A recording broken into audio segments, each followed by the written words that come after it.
All right, so let's dive into something that I think is super important for understanding how the economy works. Okay. The Personal Consumption Expenditures Index, or PCE. Okay. And you've sent over a ton of information on this, and we're going to try to break it down for you so you can really grasp what it's all about. Great. You know how we hear about inflation all the time? Yeah. Well, it turns out there are actually two main ways to measure it in the U.S. Okay. The CPI and the PCE. Right. But here's the thing. Yeah. The Federal Reserve, the folks who set interest rates, they really care about the PCE. Okay. Why is that? What is it about the PCE that makes it so important? Well, that's a great question, and it really gets to the heart of what makes PCE so important. Okay. At its core, PCE measures how much we, the U.S. residents, are spending on all kinds of goods and services. Okay. We're talking everything from big-ticket items like cars and appliances to everyday essentials like groceries and gas and even things like healthcare and haircuts. So it's a really broad measure of what we're all spending our money on. Yeah, absolutely. It's not just about like what I buy at the store. It includes things other people spend on my behalf too. Exactly. And that's one of the key differences between PCE and CPI. Okay. PCE takes into account things like employer-paid health insurance, which is a big expense for many people. Right. The CPI, on the other hand, focuses more on what you directly spend out of pocket. Okay, so we know PCE tracks spending. Yeah. But why should I care? I mean, how does this impact, like, my life? Well, think of it this way. The Fed uses PCE data to make decisions about interest rates. Okay. And interest rates affect everything from mortgage rates to the returns you get on your savings account. Right. So when the Fed sees PCE rising, it could be a sign that inflation is heating up. So if PCE is rising and the Fed raises interest rates, Yeah. that means my mortgage could get more expensive. That's one possible outcome. Rising interest rates make it more expensive to borrow money, so it can impact everything from mortgages to car loans to credit card debt. Wow. Okay. I'm starting to see how this connects to, like, my everyday life. Exactly. More than I realized. And it's not just about interest rates. Okay. PCE also gives us insights into how people change their spending habits when prices go up. Okay. For example, remember when gas prices went through the roof last year? Yeah. Oh, yeah. PCE data would show how that spike affected consumer behavior. Okay. Did people drive less? Buy more fuel-efficient cars? Right. This data helps economists understand how people react to price changes, which is really valuable. That's fascinating. Yeah. So PCE isn't just like some abstract number. Yeah. It's a reflection of how we're all adapting to the economic environment around us. Absolutely. And businesses pay close attention to PCE data, too. Oh, really? If they see PCE rising in a particular category, let's say clothing, Okay. it might signal strong demand Oh, I see. that could encourage them to increase production or even raise prices. So PCE is like a window into what consumers are doing and how businesses are reacting. Exactly. It's a really powerful tool for understanding the economy. Okay. Earlier you mentioned that there's another inflation tracker out there. Yeah. The CPI. Right. We hear about CPI all the time. So how does it compare to PCE? Are they friends? Rivals? What? I'd say they're more like cousins with different perspectives on the same family. Okay. They're both trying to measure the same thing, inflation, Okay. but they go about it in slightly different ways. Okay, so spill the tea. What are the key differences? Well, as we touched on earlier, one big difference is scope. Okay. PCE is broader because it includes things others spend on your behalf, like that employer-paid healthcare. Right. CPI, on the other hand, focuses on what you directly spend out of pocket. Okay. Imagine those monthly expenses you track in your budget. Yeah. That's more in line with what the CPI captures. So PCE is the big picture view, and CPI is more focused on my individual spending? That's a good way to put it. Another key difference is the data source. Right. CPI relies on surveys, asking people what they're spending on. Right. PCE, on the other hand, uses actual business transaction data. Oh, so it's like PCE is based on hard evidence, while CPI is more about what people say they're spending. That's right. No wonder the Fed prefers PCE. Precisely. PCE is generally considered a more comprehensive and accurate reflection of overall spending trends. Okay. It's less susceptible to biases that might creep into surveys. All right, so let's get practical here. Sure. What does it actually mean when we hear that PCE is high or low? What are the signals we're looking for? Good question. Yeah. Generally speaking, a high PCE number suggests higher inflation. Okay. It means prices are rising and their purchasing power is eroding. Right. A low PCE number, on the other hand, suggests that inflation is more subdued. So if PCE is high, it means my money won't go as far tomorrow as it does today. Ouch. That's the unfortunate reality of inflation. Yeah. And here's another important point. The Fed pays very close attention to something called the core PCE price index. Core PCE, what's so special about that? Well, remember how we talked about gas prices being so volatile? Yeah. Food and energy prices tend to jump around a lot, Right? which can make it hard to see the underlying inflation trend. Oh, okay. The core PCE strips out those volatile food and energy prices to give the Fed a clearer picture of what's really happening with inflation. So it's like filtering out the noise to get to the real signal. Exactly. And that signal is what the Fed uses to make those crucial decisions about interest rates. Okay, I'm starting to feel like I'm getting a handle on this PCE thing. Great. But before we move on, I have a question that's been bugging me. Okay. We've talked about how PCE affects inflation and interest rates. Yeah. But what about the US dollar? Does PCE have any impact on our currency? This is where it gets really interesting. Okay. PCE data can actually make the US dollar stronger or weaker on the global market. Wait, what? How does that work? It's all about investor psychology. Okay. Imagine this. The latest PCE data comes out, Okay. and it's higher than expected. Okay. This spooks investors Yeah. because it suggests inflation might be getting out of control. Right. What do? Yeah. They start moving their money into assets that are considered safe havens. Okay. And one of those safe havens is the US dollar. Oh, interesting. This increased demand for the dollar pushes up its value. So when investors get nervous, they run to the dollar like it's a financial fortress. That's a great analogy. Okay. But on the flip side, if PCE data comes out lower than expected, Right. investors feel more confident. Okay. They're willing to take on more risk, maybe investing in emerging markets or other assets that have the potential for higher returns. Okay. And that often leads to a weakening of the dollar. Okay, so PCE is like this economic multi-tool, Right. impacting everything from interest rates to consumer behavior to the value of the US dollar. That's right. It's much more influential than I ever imagined. It's definitely a key player in the global economic game. Yeah, wow. Yeah.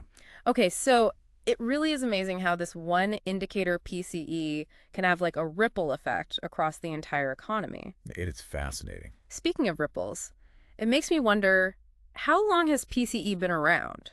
Is this like a new thing or does it have a long history? PCE actually has roots going back to the early 20th century. Wow, okay. As economists were trying to understand how economies grow, they realized they needed a way to track consumer spending. Right. After all, when people buy things, it drives demand, Yeah. which leads to businesses producing more, and that fuels economic growth. So even back then, they knew that consumer spending was the engine of the economy. Exactly. But I imagine tracking all that spending back then must have been like a nightmare. Oh, yeah. Did they have computers and spreadsheets and all that stuff? Not quite. In those early days, it was a much more manual process. Oh, wow. Imagine trying to collect data on what everyone in the country is buying without the help of computers. Yeah. It was a Herculean effort that relied on surveys and a lot of painstaking number crunching. Wow, that sounds incredibly tedious.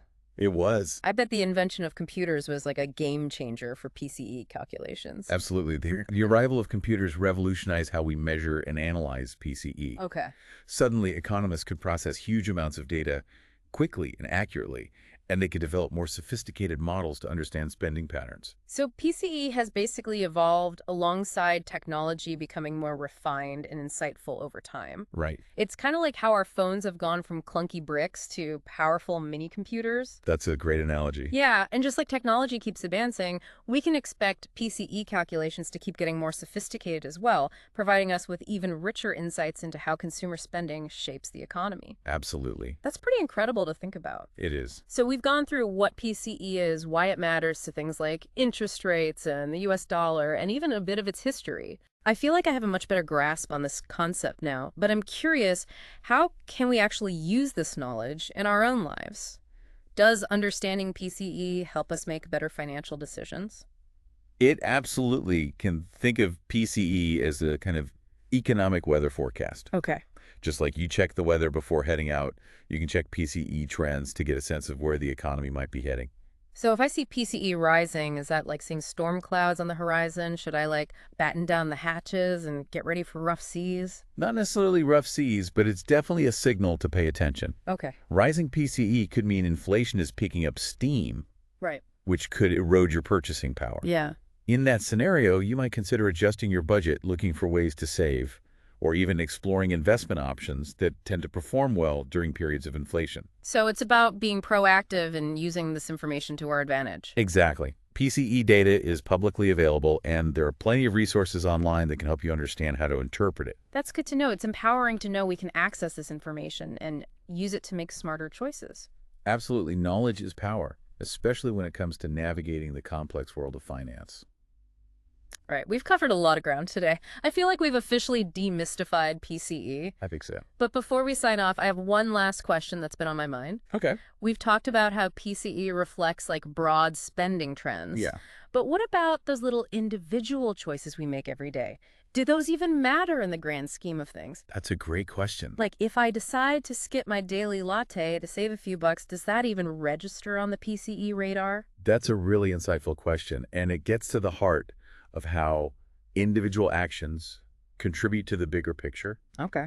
While one person skipping a latte might not make a noticeable dent in the overall PCE, those small choices, when multiplied across millions of consumers, absolutely do have an impact. Sounds like a butterfly effect. Yeah. My little latte-less decision could actually contribute to like a shift in overall spending patterns. Exactly. Remember, PCE is a measure of aggregate spending, Yeah. which means it reflects the combined impact of all our individual choices. Right. And those choices can be influenced by a whole range of factors, from income levels and interest rates to consumer confidence and even, yes, the price of a latte. That's fascinating. So even though it might feel like our individual choices are insignificant, they actually contribute to this larger economic narrative. They do. It's a reminder that we're all part of this interconnected system, and our decisions, both big and small, have a ripple effect. Precisely. And that interconnectedness is one of the things that makes economics so complex and intriguing. Okay, that's a really cool way to think about it. I'm starting to see PCE not just as like a dry economic indicator, Yeah. but as a reflection of our collective behavior, our choices, our hopes, and even our anxieties. That's a great observation, and it underscores the importance of understanding PCE, not just for economists and policymakers, but for all of us who are trying to make sense of the economic world around us. Well said. I think we've given our listener a lot to chew on today. Before we wrap up, any final thoughts or provocative questions to leave them pondering? Here's one to consider. If you could peek into the future and see where PCE is headed, what changes would you make in your own financial life? Ooh. Would you tighten your belt, invest more aggressively, or perhaps explore new opportunities? Food for thought. Ooh, that's a good one. It's a reminder that understanding economic indicators like PCE isn't just about being informed, it's about empowering ourselves to make smarter choices. Thanks for joining us on this deep dive into the world of PCE. Until next time, stay curious and keep learning. You know, as we've been talking about PCE, I've been thinking about all the information that's like packed into this one little indicator. Yeah. It's not just numbers on a screen. It's like a story about us, about how we're living and spending and making choices in this crazy economic world. It really is. Yeah. And going through these sources you provided, one thing that struck me is how PCE can capture subtle shifts in behavior. Oh, really? Like one article mentioned that if the price of beef goes way up, Okay. people might start buying more chicken instead. Oh, interesting. And that change in what people are buying Yeah. would show up in the PCE data. So it's like PCE is this living, breathing snapshot of how we're all adapting to economic reality. Exactly. It highlights how dynamic and interconnected things are. Yeah. One little price change can ripple through the entire system, changing what we buy, how businesses operate, and even how the Fed sets interest rates. That makes me wonder, is there anything in the sources you found that surprised you about PCE? Anything that made you go, wow, I didn't know that? There was one study that I found really interesting. It looked at how PCE data can be used to predict recessions. Wait, can we actually predict recessions using TCE? Tell me more. Well, it's not a perfect crystal ball, Right. but the study found that when certain categories of PCE start to decline, particularly durable goods like cars and appliances, Yeah. it can be an early warning sign that a recession might be on the horizon. That makes sense. If people are feeling uncertain about the economy, they're probably going to hold off on buying big ticket items. Exactly. So while PCE is often talked about in relation to inflation, Right. it can also provide valuable insights into other aspects of the economy, Okay. like consumer confidence and overall economic growth. Okay, I have to admit, I'm starting to geek out on PCE a little bit. It's way more fascinating than I initially thought. I know, right? Yeah. It's like a secret decoder ring for understanding the economic forces that shape our lives. And now, thanks to this deep dive, our listener has that decoder ring too. Exactly. They can look at PCE data and see beyond the numbers, understanding the stories those numbers tell about consumer behavior, business decisions, and the overall health of the economy. Absolutely. It's all about empowering ourselves with knowledge so we can make informed decisions, whether we're managing our personal finances or navigating the larger economic landscape. Well said. I think we've covered just about everything there is to know about PCE, from its definition and history to its impact on interest rates, the US dollar, and even its potential as a recession predictor before we say goodbye. Any final words of wisdom for our listener? I just encourage everyone to stay curious and keep learning. The world of economics is constantly evolving, and there's always something new to discover. Don't be intimidated by complex concepts like PCE. With a little effort, anyone can understand the basics and use that knowledge to their advantage. That's great advice. Thanks for joining me on this deep dive. Until next time, stay informed and stay empowered.